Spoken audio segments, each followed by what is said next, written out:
드디어 오늘 예고한 대로 리그 오브 레전드 크리스 웨버 선수 편입니다.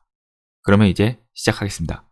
라고 하고 싶지만 본편을 시작하기 전에 어쩔 수 없이 에필로그가 하나 들어갑니다. 크리스 웨버 선수에게 제가 느끼는 감정은 연민과 안타까움이 제일 큽니다. 크리스 웨버 선수가 아무 일 없이 무사히 많은 이들의 기대대로 성장했다면 우리는 지금 아마 조던과 르브론 사이에 크리스 웨버를 넣어서 토론을 하고 있을지도 모릅니다. 크리스 웨버가 케빈 가넷보다 더 인기 있고 더 많은 연봉을 받았으며 수많은 영화와 광고에 나왔을지도 모릅니다. 2000년대 최다 우승팀은 레이커스가 아니라 디트로이트의 배드보이스 이기였을지도 모릅니다. 물론 배드보이스 이기의 멤버는 달라졌겠죠. 하지만 우리가 모두 아는 대로 그런 일은 일어나지 않았습니다.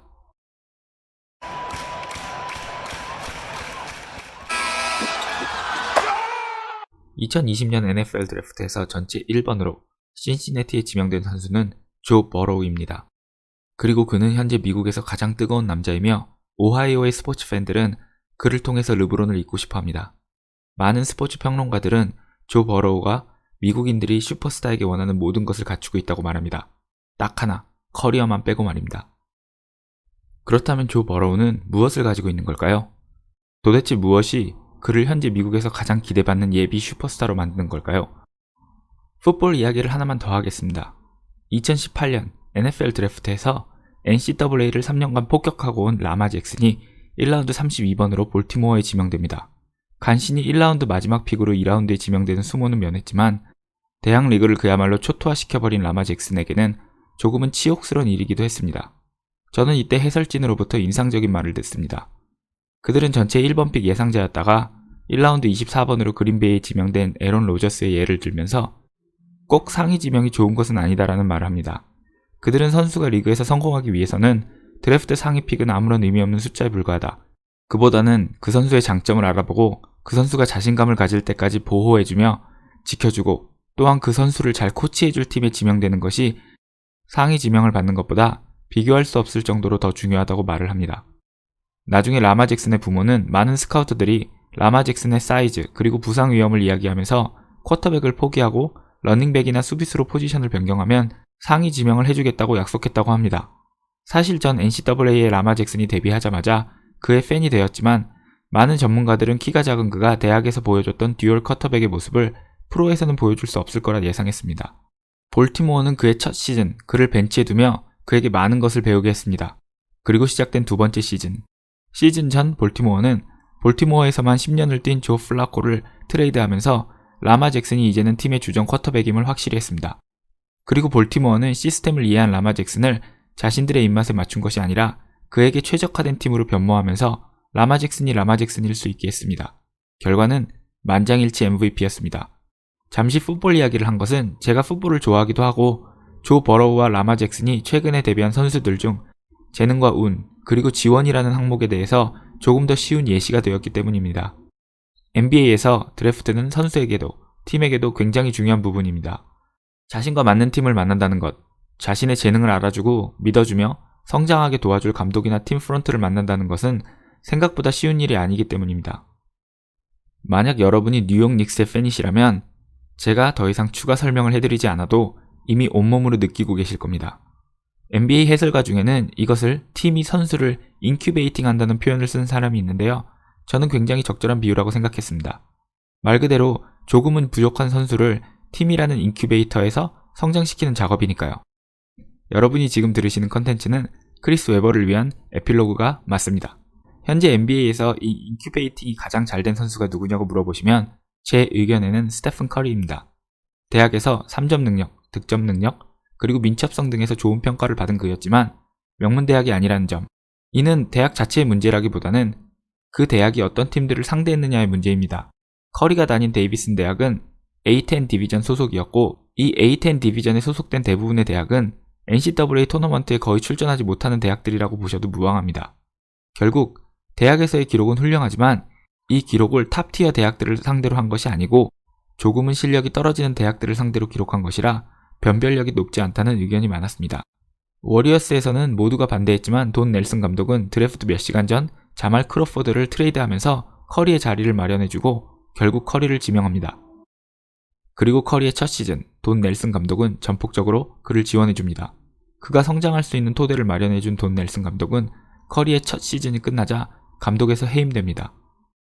자, 웨버 에필로그니까 웨버 이야기를 조금 하자면 1992 드래프트에서 샤킬로니를 드래프트한 올랜도가 1993 드래프트에서 크리스 웨버를 지명하자 많은 이들은 혼란스러워하는데요.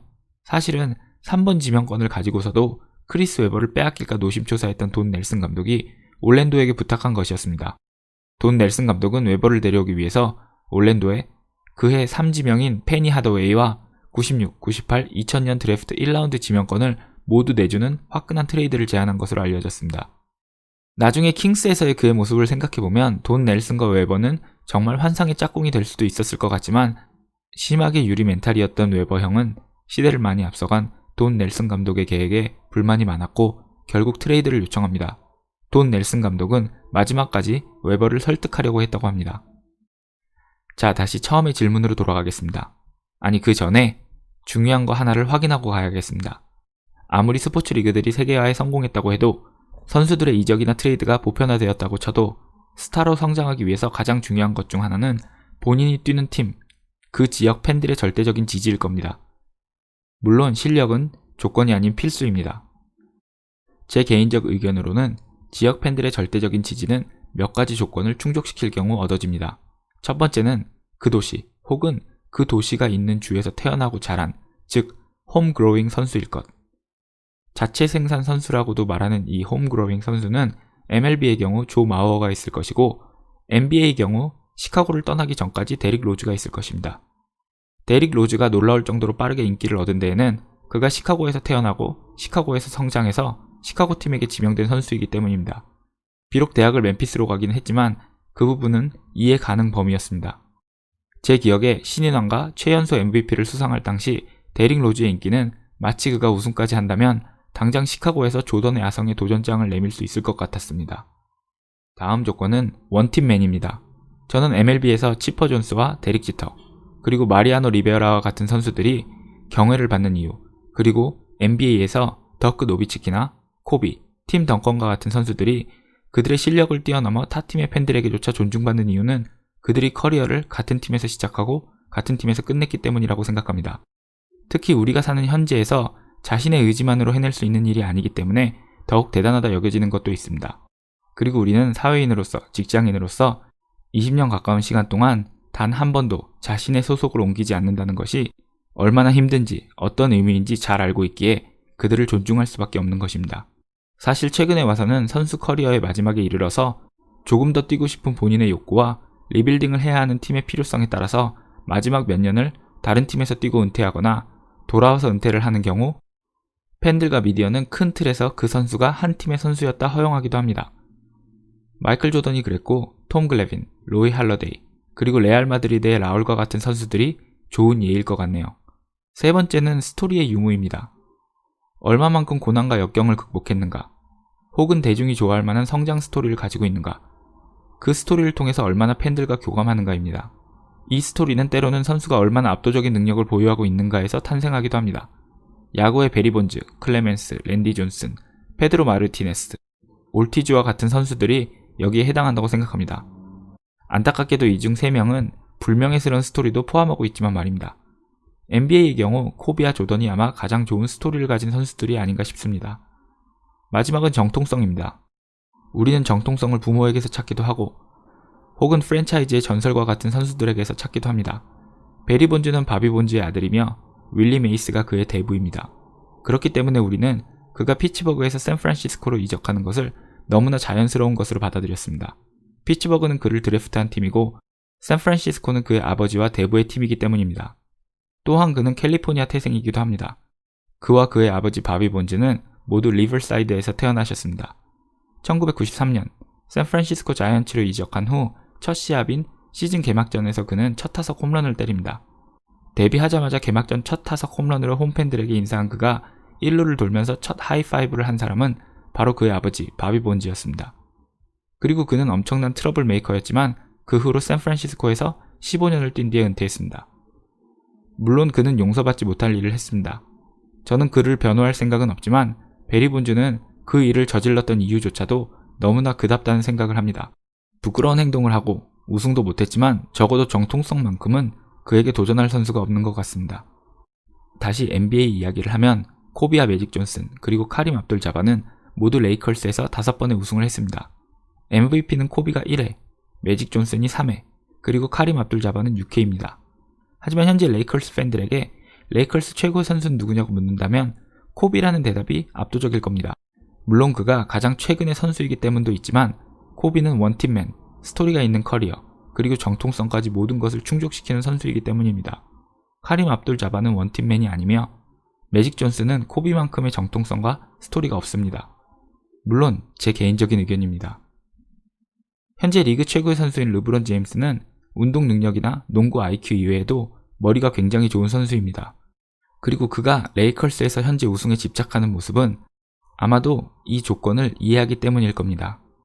르브론의 커리어는 굉장하고 그의 플레이를 본 우리는 그가 얼마나 대단한지 알지만 그가 은퇴하면 5년, 10년 뒤의 팬들은 이야기로 그리고 오래된 영상으로만 그를 만나게 됩니다. 그는 홈그로운 플레이어였지만 스스로 그 위치를 포기했으며 마이클 조던에게 선택받은 선수라는 훌륭한 정통성이 있었지만 그것조차도 스스로의 선택으로 희석시켰습니다.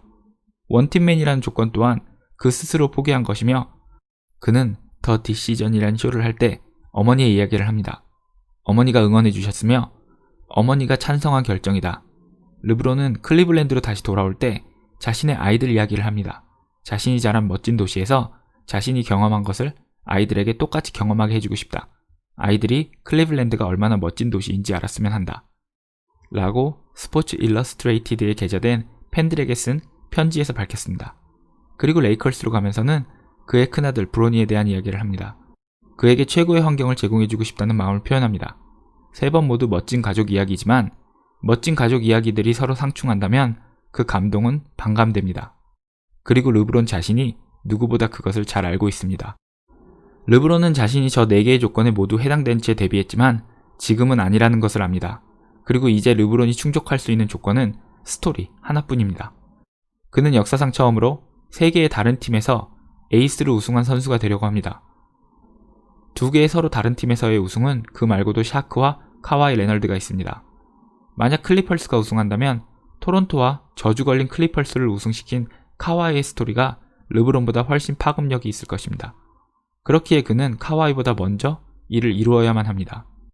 또 하나는 그는 아들과 함께 뛰면서 우승을 한 선수가 되고 싶어 합니다. 브로니가 프로에 오기까지는 4년이 더 필요합니다. 그리고 브로니는 NBA 직행할 수 없으며 NCAA에서 최소한 1년, 즉 원앤던을 해야 합니다. 아이러니하게도 브로니의 NBA 직행을 막는 이 룰이 만들어지는 데는 그의 아버지 르브론 제임스의 역할이 가장 컸습니다. 르브론 제임스가 수많은 대학들의 오퍼를 받고 NBA 드래프트에 나간 것을 두고 NCAA와 NBA는 서로에게 불편한 감정을 드러냈으며 결국 2006년 NBA와 NCAA는 고교 선수의 NBA 직행을 금지한다는 조항에 서로 협의합니다. 현재 르브론 제임스와 리치 폴이 기회가 될 때마다 NCAA와 각을 세우며 원앤던에 대해서 비판적으로 말하는 것은 3년 뒤 브로니의 NBA 직행을 위한 큰 그림일지도 모릅니다. 르브론은 조던이나 코비처럼 은퇴 후에도 계속 기억되고 언급되는 선수로 남고 싶으며 그렇게 되기 위해서는 위의 4가지 조건 중 최소한 하나를 충족시켜야 한다는 것을 압니다. 그리고 그에게 가능한 것은 단 하나, 아들과 함께 뛰며 우승, 그리고 팀의 에이스로 뛰면서 3개의 다른 팀에서의 우승. 이 2가지는 마이클 조던도, 코비도, 심지어 매직 존슨이나 레리 버드도 이루지 못한 것들이기에 만약 그가 이것들을 이룬다면 그가 가지는 스토리의 힘은 다시 엄청나게 강해지는 겁니다. 시작에서 이야기한 조 버로우가 지금 미국에서 가장 뜨거운 유망주인 이유는 현재 이 4가지 조건을 다 충족시킬 수 있는 선수로 여러 팬들의 기대를 받기 때문입니다.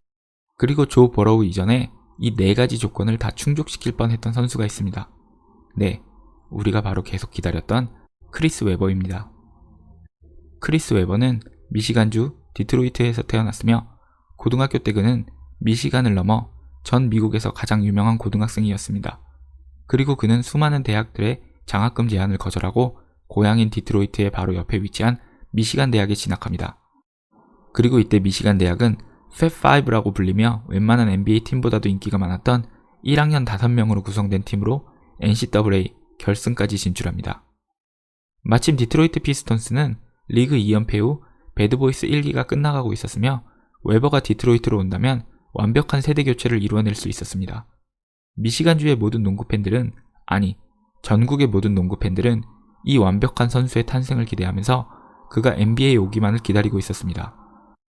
그리고 1993년 4월 5일 그 사건은 결국 벌어집니다. 그 순간부터 이 완벽했던 유망주는 계속된 불운과 마주하게 됩니다. 그리고 그는 은퇴 후에도 아직도 고통받고 있습니다. 2013년 그는 명예의 전당 투표 용지에조차 이름을 올리지 못했으며 2014년부터 2020년까지는 믿어지지 않는 적은 득표를 기록합니다. 그는 약물에 손대지도 않았으며 도박 스캔들에 이름이 거론됐지만 결국은 무죄였습니다. 명예의 전당 첫 해에 바로 입성되어도 이상하지 않을 성적을 기록한 그지만 벌써 8년째 외면당하고 있는 크리스 웨버. 역사상 가장 완벽한 선수가 될 뻔했던 선수에서 투명인간이 돼버린 그의 이야기로 다음 주에 돌아오겠습니다. 크리스 웨버 에필로그 여러분 재밌게 들으셨길 바라면서 시청해주셔서 감사하고요. 다음에 뵙겠습니다.